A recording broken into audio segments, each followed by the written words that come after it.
قرآن کی روشنی، قرآن کی روشنی۔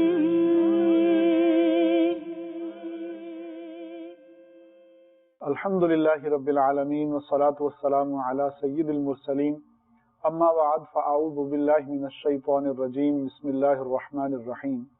الصلاة والسلام علیک یا رسول اللہ وعلی آلک وصحابک یا حبیب اللہ۔ الصلاة والسلام علیک یا نبی اللہ وعلی آلک وصحابک یا نور اللہ۔ پیارے آقا مدینے والے مصطفیٰ صلی اللہ تعالی علیہ وآلہ وسلم نے ارشاد فرمایا، جو بندہ مجھ پر روزانہ 50 مرتبہ درود پاک پڑھتا ہے، میں قیامت کے دن اس سے مصافحہ فرماؤں گا۔ صلو علی الحبیب صلی اللہ تعالی علی محمد صلی اللہ علیہ وسلم۔ میٹھے اسلامی بھائیو، قرآن کی روشنی میں اس مبارک اور خوبصورت سلسلے میں آپ کو خوش آمدید کہتے ہیں۔ انشاءاللہ عز و جل آج ہم سورہ بقرہ کی آیت نمبر 35، 36 اور 37 کے حوالے سے گفتگو کریں گے، اور اس میں حضرت آدم علیہ السلام کا قصہ بیان ہوا ہے، اور اس قصے سے ہمیں سیکھنے کے لیے کیا ملتا ہے، انشاءاللہ اس حوالے سے گفتگو رہے گی۔ میں یہ چاہوں گا کہ سلسلے کو آگے بڑھانے سے پہلے حضرت آدم علیہ السلام کے قصے کا کچھ بیک گراؤنڈ آپ کے سامنے پیش کر دوں تاکہ آپ کو سمجھنے میں آسانی ہو۔ جب ابلیس مردود ہوا تو حسد کی وجہ سے اس نے یہ پلان بنایا کہ میں اب حضرت آدم علیہ السلام کو کسی طرح سے نقصان پہنچاؤں۔ ابلیس جو ہے وہ حضرت آدم و حوا کے پاس آتا ہے اور ان سے یہ کہتا ہے کہ جنت میں ایک درخت ہے جس کے قریب جانے سے آپ کو روکا گیا ہے، لیکن اگر آپ اس درخت سے کھا لیں گے تو آپ فرشتے بن جائیں گے، یا آپ ہمیشہ ہمیشہ کے لیے زندہ رہنے والوں میں سے ہو جائیں گے۔ اب اس نے قسم کھا کر یہ سب کہا، تو اب حضرت آدم اور حوا نے یہ سوچا، یہ خیال فرمایا کہ کوئی شخص اللہ تعالیٰ کا نام لے کر جھوٹی قسم کیسے کھا سکتا ہے۔ تو چنانچہ حضرت حوا نے اس شیطان کی بات پر یقین کرتے ہوئے اس درخت سے کھا لیا، اور اس کے بعد حضرت آدم علیہ السلام کو بھی اس بات کا مشورہ دیا اور انہوں نے بھی کھا لیا۔ اب اس کے بعد یہ ہوا، چونکہ اللہ سبحانہ و تعالیٰ نے ان دونوں ہستیوں کو اس درخت کے قریب تک جانے سے منع کیا ہوا تھا، تو جب انہوں نے اس درخت سے کھا لیا تو اب ان کے پردے کی جگہیں جو ہے وہ ظاہر ہو گئیں، اور پھر اس کے بعد حکم ہوا کہ اب آپ جنت سے چلے جائیے اور زمین میں رہیے۔ اس کے بعد حضرت آدم علیہ السلام بہت عرصے تک اس دنیا میں پریشان رہے اور اللہ سبحانہ و تعالیٰ کی بارگاہ کی طرف رجوع کرتے رہے، اور پھر وہ وقت بھی آیا جب اللہ سبحانہ و تعالیٰ نے ہی توبہ کے کلمات جو ہیں وہ حضرت آدم علیہ السلام کو عطا فرمائے، اور ان کلمات کے ذریعے حضرت آدم علیہ السلام کی توبہ قبول ہوئی۔ چنانچہ قرآن فرماتا ہے، فَتَلَقَّى آدَمُ مِن رَبِّهِ كَلِمَاتٍ فَتَابَ عَلَيْهِ إِنَّهُ هُوَ التَّوَّابُ الرَّحِيمُ۔ پھر آدم نے اپنے رب سے کچھ کلمات سیکھ لیے تو اللہ نے اس کی توبہ قبول کی، بے شک وہی بہت توبہ قبول کرنے والا بڑا مہربان ہے۔ مطلب میں یہاں یہ پوچھنا چاہوں گا کہ انبیاء کرام تو معصوم ہیں، اب حضرت آدم علیہ السلام سے اس لغزش کا وقوع کیوں ہوا؟ اور پھر اس سے پہلے ایک بات اور کہ عصمت انبیاء، یعنی انبیاء جو ہیں وہ معصوم الخطا ہوتے ہیں، تو ہمارے نزدیک اس کا کیا معنی ہے؟ بسم اللہ الرحمن الرحیم۔ عصمت انبیاء مسلمانوں کا عقیدہ ہے، اور عصمت کا معنی یہ ہے کہ اللہ تعالیٰ کے نبی گناہ کرنے سے معصوم ہیں، نہ وہ صغیرہ گناہ کرتے ہیں نہ وہ کبیرہ، نہ وہ قصدن گناہ کرتے ہیں نہ وہ بھول کر گناہ کرتے ہیں، نہ وہ اعلان نبوت سے پہلے گناہ کرتے ہیں نہ اعلان نبوت کے بعد گناہ کرتے ہیں۔ اب اس پر یہ سوال ہوتا ہے کہ آدم علیہ السلام کا یہاں پر ساہون یہ معاملہ کرنا تو واضح طور پہ بیان کر دیا گیا، تو لہذا یہ تو بالکل اس کے واضح طور پہ برخلاف بات ہے۔ تو اس کا جواب یہ ہے کہ آدم علیہ السلام نے جو کیا، اللہ تبارک و تعالی نے خود اس کے بارے میں ارشاد فرما دیا، فَنَاسِيَ وَلَمْ نَجِدْ لَهُ عَزْمًا۔ آدم علیہ السلام بھول گئے ٹھیک اور ہم نے ان کا پختہ ارادہ نہ پایا. ٹھیک اور صاحب کے بارے میں ویسے ہی حکم ہے کہ صاحب کے اوپر گناہ نہیں ہے. جی ایک بات. دوسری بات یہ ہے کہ اب جو آپ نے فیل کیا کہ اس جی درخت کا پھل کھا لیا جس سے منع جی کیا گیا تھا، کیا وہ کھانا گناہ تھا؟ ٹھیک تو اس کا جواب یہ ہے کہ یہاں پر دو چیزیں ہوتی ہیں. ایک یہ ہوتا ہے کہ کسی شے سے متعین طور پر منع کر دیا جائے کہ تم نے یہ کام نہیں کرنا، ٹھیک اور آدمی بعینی ہی اسی کام کا ارتکاب کرے. دوسرا یہ ہوتا ہے کہ جو بات بیان فرمائی گئی اس بات کے اندر دو احتمال نکلتے ہیں. حکم دینے والے نے وہ حکم اس کی تمام صورتوں کے اعتبار سے دیا تھا، جبکہ عمل کرنے والے نے یہ سمجھ کے کہ یہ حکم خاص صورت سے متعلق تھا، ٹھیک ہر صورت کو شامل نہیں تھا، تو اس نے دوسری صورت کا ارتکاب کر لیا. ٹھیک تو اب اسے کہتے ہیں خطائے اجتہادی. خطائے اجتہادی اگر ہو جائے تو اس کے اوپر گناہ نہیں ہوتا. ہاں یہ ہوتا ہے کہ جو درست تھا وہ اس تک نہ پہنچ سکا، ٹھیک لیکن وہاں پر وہ گناہگار نہیں ہوتا. جی آدم علیہ السلام کا معاملہ یہی تھا. دو باتیں تھی ان میں، ایک تو وہی کہ آپ بھول گئے اور آپ کو اس کے حوالے سے یاد نہیں رہا، اور جی اس بھولنے کے پیچھے یہ بھی تھا کہ چونکہ شیطان نے قسمیں کھا کے کہا تھا جی کہ میں آپ کا خیر خواہ ہوں جی اور یہ آپ درخت کا پھل کھا لیں گے تو آپ کو ہمیشہ کی سلطنت مل جائے گی، جی ہمیشہ آپ زندہ رہیں گے، جی یہ آپ فرشتے بنا دیے جی جائیں گے. اور اس نے قسم کھا کے بات کہی. جی اب اللہ تعالیٰ کے نام کے ساتھ اس سے پہلے کسی نے جھوٹ بولا ہی نہیں تھا کہ آدم علیہ السلام کا تصور بھی اس طرف جاتا کہ اللہ کا نام لے کے بھی کوئی جھوٹ بول سکتا ہے. جی جی لہٰذا آپ نے اس کی بات کو سن کر اس کے مطابق عمل کر لیا. دوسری بات یہ ہے کہ اللہ تعالیٰ نے فرمایا وَلَا تَقْرَبَا هَٰذِهِ الشَّجَرَةَ، کہ تم دونوں اے آدم و حوا تم دونوں اس درخت کے پاس نہ جانا. هَٰذِهِ الشَّجَرَةَ، اس کا مطلب هَٰذِهِ اس میں اشارہ ہے. ٹھیک اس میں اشارہ ایک محسوس مبصر کی طرف کیا جاتا ہے، ٹھیک جسے محسوس کیا جائے، جسے دیکھا جائے جی کہ اس درخت سے نہیں کھانا. ٹھیک اب جو حکم دیا گیا تھا وہ یہ تھا کہ اس درخت سے نہیں کھانا سے مراد یہ کہ اس درخت کی جنس میں کسی سے نہیں کھانا. ٹھیک مثلا اگر وہ گندم تھی یا وہ جی کوئی بھی درخت تھا تو جی متعین نہیں ہے، جی لیکن مثلا اگر وہ گندم کا پودا تھا جی اس درخت سے نہیں کھانا. ٹھیک مقصود یہ تھا کہ اصلاً گندم نہیں کھانی. ٹھیک لیکن ہادی شجرہ کا جو بالکل پہلا معنی ذہن میں آتا ہے وہ ہے کہ یہ جو ایک ہے اس سے نہیں کھانا. ٹھیک اس کے علاوہ اگر کوئی 20 50 60 70 اور ہے جی تو ان میں سے کھا سکتے ہیں، ٹھیک لیکن حاضی ہی جو ہے جی جی یہ والا جی اس میں سے نہیں کھانا. ٹھیک ٹھیک جیسے کسی کو کہا جائے کہ تم نے اس گھر میں داخل نہیں ہونا، ٹھیک تو یہ کہے گا نا اس گھر میں داخل نہیں ہونا، نہ یہ کہ دنیا کے کسی گھر کے اندر جی داخل نہیں ہونا. جی حکم جو دیا گیا تھا وہ تھا ولا تقربا هذه الشجرہ، اس درخت سے نہیں کھانا. جی آدم علیہ السلام نے جب کھایا تو آپ نے یہ اجتہاد کیا کہ منع تو کیا گیا اس محسوس مبصر متعین سے، ٹھیک میں کسی اور سے کھا لیتا. ٹھیک کسی اور سے کھایا اور وہ بھی اللہ تعالیٰ کے قرب کی نیت سے جی کہ ہمیشہ کی زندگی مل جائے گی اور فرشتے بن جائیں گے، مزید خدا کا قرب مل جائے گا. سبحان اللہ. لیکن حکم اصل میں تھا اپنے اطلاق کے اوپر کہ اس میں کوئی تخصیص نہیں تھی کہ صرف یہ ایک درخت مراد ہے اور باقی درخت مراد نہیں، بلکہ اس جنس کے اس قسم کے سارے ہی درخت مراد، ٹھیک ہاں وہ یہ پودا ہے یا جی وہ دوسرے پودے. تو یہ ہے خطائے اجتہادی. ٹھیک خطائے اجتہادی کے اوپر گناہ نہیں ہوتا. اور یہاں پر یہی معاملہ ہوا کہ آدم علیہ السلام کی وہ خطائے اجتہادی تھی جس پر گناہ نہیں تھا. لیکن چونکہ آدم علیہ السلام کا مرتبہ بہت بلند تھا، جی پہلے انسان خدا کے اس وقت مقرب ترین فرشتوں پر انہیں فضیلت دی گئی، سبحان اللہ. فرشتوں کو ان کے سامنے سجدہ کروایا گیا. جی تو اب جن کے سبحان اللہ. مرتبے بلند جی ان سے ریکوائرمنٹ بھی بلند ہو جاتی جی ہے. جی تو آدم علیہ السلام کا مرتبہ اتنا بلند تھا کہ ان سے وہ کہا گیا کہ آپ کے یہاں پر اس سمجھنے کے اندر بھی خطا نہیں ہونی چاہیے. اللہ اللہ. تو اب وہ چونکہ قرب کے بلندی کی وجہ سے جی ان کے اوپر وہاں تنبیہ ان کو کی گئی اور جو سخت الفاظ کے ساتھ مخاطب کیا گیا اس کی وجہ سے وہ اس کی معافی مانگتے رہے اور یہ سارا معاملہ چلتا رہا. قرآن پاک کے اندر آپ جہاں پر بھی انبیاء علیہ السلام کے حوالے سے کوئی ایسا کلام دیکھیں گے جی کہ وہاں پر انبیاء علیہ السلام کو اللہ تعالیٰ نے سخت الفاظ کے ساتھ کلام کیا، آپ ہمیشہ اگر اس کی پوری تفصیل پڑھیں گے تو اس میں گناہ نہیں ملے گا. جی وہاں یہ ہوا کہ انہوں نے ایک چیز کو سوچا جی اور اس کو سوچ کر ایک پہلو پر عمل کر لیا اور دوسرے پہلو کی طرف سے ان کی توجہ ہٹ گئی. ٹھیک انہوں نے وہاں پر اجتہاد ہی کیا، سبحان اللہ. انہوں نے وہاں پر اجتہاد ہی کیا. جی جی لیکن چونکہ ان کا معاملہ بڑا بلند ہے، خدا سے ہم کلام ہیں، جی فرشتے کے ذریعے ہم کلام ہیں، انہیں وحی اترتی ان کے اوپر، سبحان لہذا ان کے اوپر حکم زیادہ جو ہے وہ سخت ہوتے ہیں اور ان کے لیے زیادہ پابندیاں جی ہوتی ہیں۔ جیسے یہ مثال ہے، ابھی دوسری میں مثال عرض کرتا ہوں، جیسے حضرت یونس علیہ السلام، جی یونس علیہ السلام جیسے اپنی قوم سے نکلے، جی کیوں نکلے؟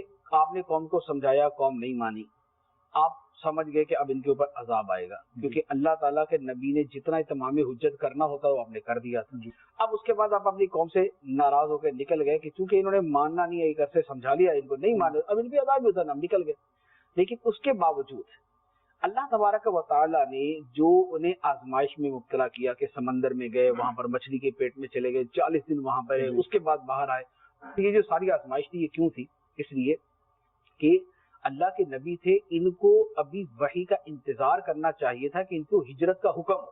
جی اگرچہ اپنے تجربے، اپنے معاملات اور اپنے دماغی صلاحیتوں کے اعتبار سے وہ سمجھ چکے تھے جی کہ یہ قوم اب نہیں ماننے والی تھی، ان پہ عذاب اترنا ہے، جی لیکن چونکہ وہاں پر دوسری صورت موجود تھی کہ چونکہ آپ کا خدا سے رابطہ ہے، جی لہذا آپ کو وحی کا انتظار کرنا چاہیے تھا، وحی آتی، آپ کو ہجرت کا حکم دیا جاتا، پھر آپ وہاں سے نکلتے۔ تو اب یونس علیہ السلام نے جو کیا وہ گناہ نہیں، آپ نے وہی سوچ کے کہ جس طرح پچھلے نبیوں کی قوموں نے نہیں مانا اور ان پر عذاب آیا، اسی طرح اس قوم نے بھی نہیں مانا، ان پر عذاب آئے گا، ہم نکل گئے۔ لیکن وہاں پر ان کی تفہیم کی گئی۔ یہ کیا ہے؟ اس میں ایک بڑا خوبصورت نقطہ ہے، کبھی اس کے اوپر بڑی تفصیل سے میں عرض کروں گا، وہ یہ ہے کہ اگر ان چیزوں کو دیکھیں تو پتہ چلتا ہے کہ یہ اللہ کے نبی اللہ کی بارگاہ میں کس قدر پیارے ہیں اور کتنا قرب رکھتے ہیں۔ سبحان اللہ۔ یہاں پر تو لوگ بڑے بڑے گناہ کر لیں تو کیا کوئی اللہ تعالیٰ کی طرف سے سمجھانے والا آتا ہے ان کو؟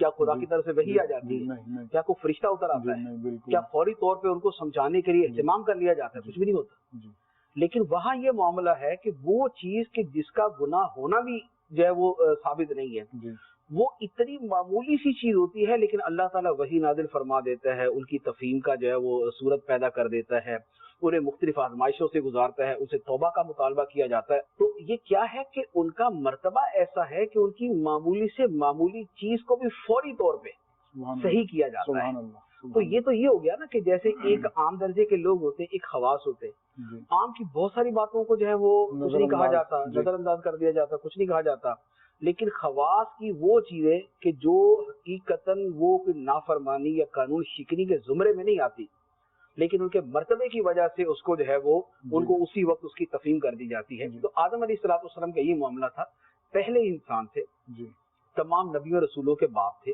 جی ان کے بعد ان کی نسل نے چلنا تھا، نسل کے لیے ایک نمونہ قائم کرنا تھا، ایک ان کے لیے رول ماڈل بنانا تھا۔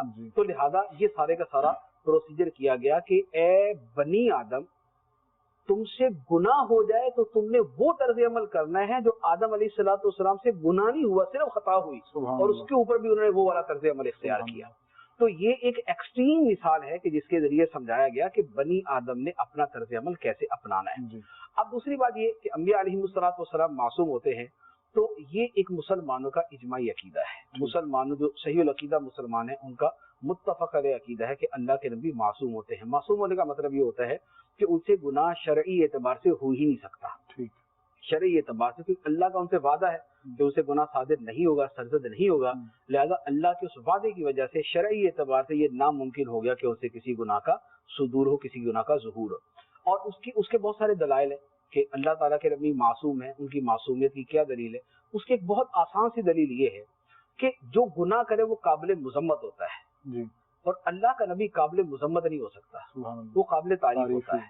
سبحان اللہ۔ تو اللہ کا نبی قابل مذمت نہیں ہوتا، تو اور اللہ نے ان کو قابل تعریف اور اپنا چنے ہوئے بندے قرار دیا۔ وَإِنَّهُمْ عِنْدَنَا لَمِنَ الْمُصْطَفَيْنَ الْأَخْيَارِ، سبحان اللہ۔ بے شک یہ سب ہمارے نزدیک بہترین چنے ہوئے بندے ہیں۔ سبحان اللہ۔ مصطفین چنے ہوئے، الاخیار بہترین۔ سبحان تو اللہ۔ فرمایا کہ یہ جو نبیوں کا گروہ ہے یہ ہمارے نزدیک بہترین چنے ہوئے بندے ہیں۔ تو جو بہترین چنے ہوئے بندے ہیں وہ گناہ کریں گے؟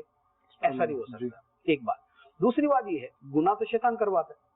اب شیطان گناہ کرواتا ہے تو کن کو کرواتا ہے؟ شیطان جن کو گناہ کرواتا ہے اس کے بارے میں خود اسی نے کہہ دیا تھا فَبِعِزَّتِكَ لَأُغْوِيَنَّهُمْ أَجْمَعِينَ، جی اے اللہ تیری عزت کی قسم میں ان سب لوگوں کو بہکاؤں گا، مگر ان میں جو تیرے چنے ہوئے بندے ہیں ان کو نہیں میں بہکا سکوں گا۔ گویا شیطان نے جو بات کہی اس نے بھی کہا کہ میں بہکاؤں گا وہ جی گناہ کریں گے، جی لیکن جو تیرے چنے ہوئے بندے ہیں ان کو میں نہیں بہکا جی سکوں گا۔ اب ایک طرف یہ بات، دوسری طرف اللہ کے چنے ہوئے بندے کون سے ہیں؟ جی جو ان میں سب سے اعلیٰ ترین کیٹیگری ہے جی وہ انبیاء علیہ السلام کے، سبحان اللہ، جن کے بارے میں شیطان خود کہہ چکا کہ جی میں ان کو نہیں بہکا سکوں گا۔ جی جی تو جس نے بہکانا تھا جی وہ خود اس بات کا اقرار جی کر کے بیٹھا کہ ہوا میں ہے نہیں بہتا، کہ میں مخلوق کو بہکانے کی سبحان کوشش اللہ، کروں گا لیکن جو تیرے چنے ہوئے بندے ہیں ان کو نہیں بہکا سکوں گا۔ جی اس کا مطلب یہ ہوا کہ شیطان کو خود اس بات کا علم تھا جی کہ جو عباد المخلصین ہوں گے جی ان کو نہیں بہکایا جا سکے گا۔ جی اب وہ عباد اللہ المخلصین کون ہیں؟ اللہ جی کے چنے ہوئے بندے جی کون ہیں؟ وہ اللہ تعالیٰ نے بتا دیا، سبحان اللہ، وَإِنَّهُمْ عِنْدَنَا لَمِنَ الْمُصْطَفَيْنَ الْأَخْيَارِ، کہ سبحان یہ اللہ، نبی ہیں جو ہماری بارگاہ سبحان کے اللہ، اندر بہترین چنے ہوئے بندے۔ سبحان اللہ، اس نے صرف چنے ہوئے بندوں کی بات کی تھی، اللہ تعالیٰ نے فرمایا کہ چنے ہوئے بندوں میں سے بھی یہ بہترین گروہ ہے جی جو اللہ تعالیٰ کے نبیوں کا گروہ ہے۔ سبحان ایک اللہ، یہ دوسری دلیل۔ اچھا تیسری دلیل یہ، اللہ تعالیٰ نے فرمایا کہ ہم نے جو نبی بھیجا وہ اس لیے بھیجا کہ اس کی غیر مشروط اطاعت کی جائے، ٹھیک، وما ارسلنا من رسول الا لیطاع باذن اللہ، سبحان اللہ، اور ہم نے نہیں بھیجا کوئی رسول مگر اس لیے کہ اللہ کے حکم سے اس کی اطاعت کی جائے۔ اطاعت کا مطلب یہ ہوتا ہے، اطاعت کا مطلب یہ ہے کہ جو وہ کہے اور کرے وہ کر رہا ہے۔ نبیوں کا، رسولوں کا غیر مشروط طور پر ان کی اتباع کرنی ہے، ان کی اطاعت کرنی ہے، ان کی پیروی کرنی ہے۔ اب اگر ان کی زندگی میں گناہ بھی ہونے تھے، اگر ان کی زندگی میں جی گناہ بھی ہونے تھے جی تو پھر اللہ تبارک و تعالیٰ غیر مشروط نہ فرماتا، ٹھیک، پھر اللہ تعالیٰ فرماتا کہ میرے نبیوں رسولوں کی تم نے پیروی کرنی ہے سوائے گناہ کے کاموں کے، ٹھیک، جی پھر یہ بات ہوتی۔ جی لیکن چونکہ نبیوں سے گناہ نہیں ہونا تھا، رسولوں سے گناہ نہیں ہونا تھا، اور انہوں نے بہرحال بہر صورت اللہ تعالیٰ کی اطاعت ہی کا کام کرنا تھا، اس لیے غیر مشروط طور پہ فرما دیا گیا کہ ہم نے کوئی رسول نہیں بھیجا مگر اس لیے کہ اللہ کے حکم سے اس کی اطاعت کی جائے۔ تو یہ غیر مشروط اطاعت ہوتی ہی اس صورت کے اندر ہے جی کہ جب وہ غلطی نہ کرے، ورنہ دنیا کے کسی بھی بندے کی ہم اطاعت کی بات کریں گے تو وہاں پر یہی بات ہوتی ہے کہ بھی آپ نے اس کی ہر بات ماننی ہے جب تک قانون سے نہ ٹکرائے، ٹھیک، کیونکہ پاسبلٹی ہے کہ قانون سے ٹکرائے۔ جی جہاں پر پاسبلٹی ختم ہو جائے گی، جہاں پر امکان ختم ہو جائے گا سبحان اللہ، کہ یہ کوئی انلیگل اور خلاف قانون کام کرے گا، وہاں پر ہم یہ کہیں گے کہ اس کی تم نے غیر مشروط تم نے اس کی اطاعت کرنی ہے۔ سبحان تو اللہ، اللہ کے نبیوں کی غیر مشروط اطاعت کا حکم دیا گیا، اور وہ اسی صورت میں ہو سکتا ہے کہ جب ان کی زندگی میں گناہ نہ ہو۔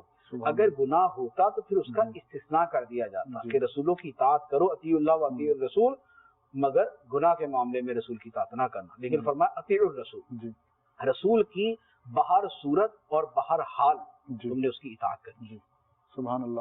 مفتی صاحب نے بہت خوبصورت انداز میں اس مسئلے کی وضاحت فرمائی۔ مدنی چینل کے ناظرین، امید ہے کہ مفتی صاحب کی اس خوبصورت وضاحت سے آپ کو بہت سے سوالات کے جوابات مل چکے ہوں گے۔ اللہ سبحانہ و تعالی نے اپنے انبیاء کو گناہوں سے معصوم فرما دیا ہے، اور یہ اللہ سبحانہ و تعالی کی نافرمانی نہیں کرتے اور گناہ کے کاموں میں نہیں پڑتے۔ آئیے اب اگلے سوال کی طرف بڑھتے ہیں، اور جو سوال میرے خیال سے آپ میں سے بہت سے لوگوں کو اس چیز کا تجربہ بھی ہوا ہوگا، اور آپ میں سے بہت سے لوگ اس چیز کی وضاحت بھی چاہتے ہوں گے۔ مفتی صاحب، ایک طرز عمل دیکھنے میں آتا ہے کہ لوگ کوئی غلطی کرتے ہیں یا کوئی گناہ کرتے ہیں، تو وہ گناہ کرنے کے بعد، غلطی کرنے کے بعد جب کوئی انہیں سرزنش کرے یا ان کی تفہیم کرے تو وہ معاذ اللہ یہ کہتے ہیں کہ حضرت آدم علیہ السلام سے بھی غلطی ہوئی، تو حضرت آدم علیہ السلام کا حوالہ دیتے ہیں۔ تو ایسا کہنا کیسا ہے، اور اس طرح کی طرز فکر، اس طرح کی سوچ رکھنا کیسا ہے؟ اور یہ جملہ بہت سننے میں آتا ہے، جی کوئی شاذ نہیں ہے، جی ایک بڑی تعداد ہے کہ یہ جملہ بول دیتی ہے۔ کوئی جی بول دیتا جی بابا آدم سے غلطی ہوئی تھی، اور جی یہ جو ہمارے باپ آدم علیہ السلام جی سے غلطی ہوئی تھی، بہت جی سارے الفاظ کے اندر بولتے ہیں۔ دیکھیں، اس میں دو باتیں ذہن میں رکھیں۔ پہلی بات تو یہ ہے کہ اللہ تبارک و تعالی نے جب فرما دیا کہ یہ سارے کے سارے ہمارے نزدیک انتہائی بہترین چنے ہوئے بندے ہیں، ٹھیک، تو اللہ تعالیٰ نے انہیں تعریف اور ان کی ثنا اور ان کی حمد کے الفاظ کے ساتھ یاد فرمایا۔ ٹھیک، جب اللہ تعالیٰ انہیں تعریف کے الفاظ سے یاد فرمائے ٹھیک، تو اب کسی بندے کی کیا جرت کہ وہ ان کی غلطی کو یوں کر کے بیان کرے۔ ٹھیک، اچھا، ایک بات۔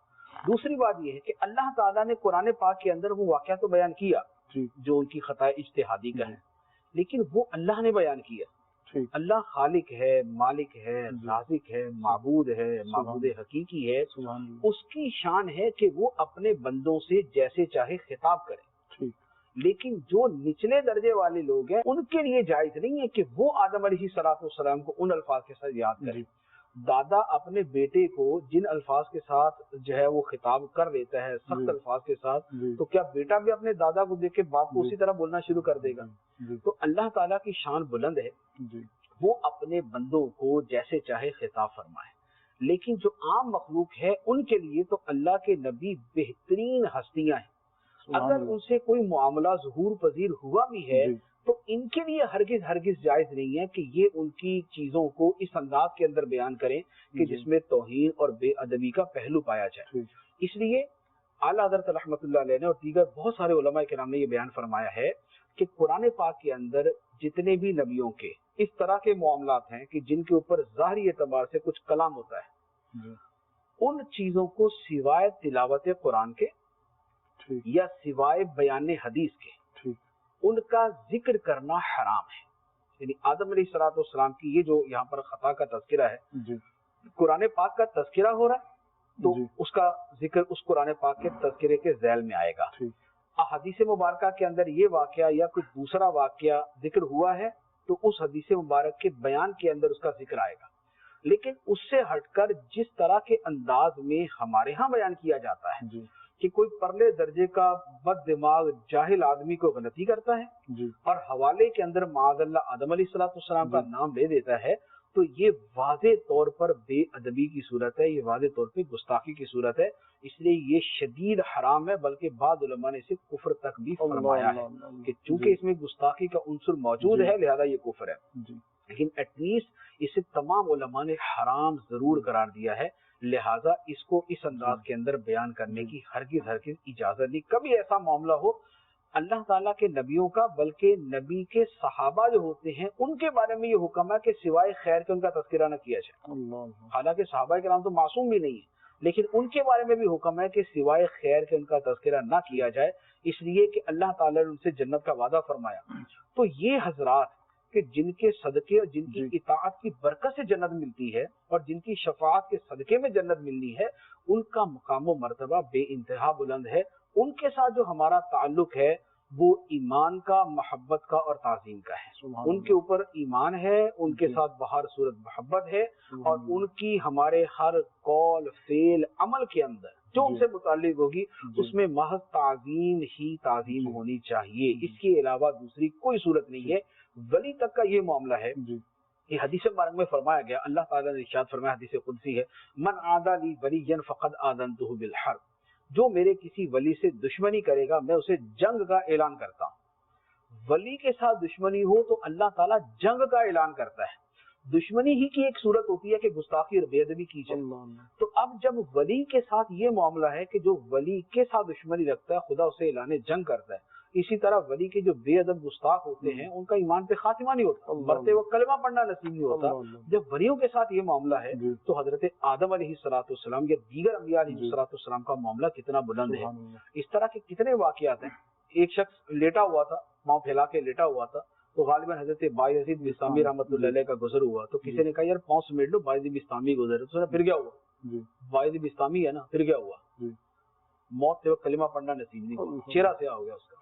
تو جب ولیوں کے ساتھ یہ معاملہ ہے تو نبیوں کا معاملہ بہت ہی بلند و بالا ہے، ان کے معاملے کے اندر اپنی زبانوں کو لگام ہی دینی چاہیے۔ جی ہاں، نبیوں کا معاملہ بہت ہی بلند و بالا ہے اور ان کے معاملے میں ہمیں اپنی زبان کو لگام دینی چاہیے۔ تو ہمیں یہ پتہ چلا کہ اگر ہم سے کوئی غلطی ہو، کوئی کوتاہی ہو، کوئی گناہ سرزد ہو تو ہم اس موقع پہ توبہ و استغفار کو اپنائیں، اللہ سبحانہ و تعالیٰ سے اپنے گناہوں کی معافی مانگیں، نہ یہ کہ بطور جواز اللہ کے ان محبوب اور پیارے بندوں کے ان معاملات کو یاد کریں اور اس طرح بے ادبی اور گستاخی کے مرتکب ہوں۔ اچھا صاحب، یہ جو واقعے کے شروع میں پتہ چلا کہ حضرت آدم علیہ السلام اس دنیا میں تشریف لانے سے پہلے جنت میں تھے، تو اس جنت سے کیا مراد؟ وہ حقیقی جنت یا پھر کوئی دنیاوی باغ وغیرہ تھا یا کچھ اور؟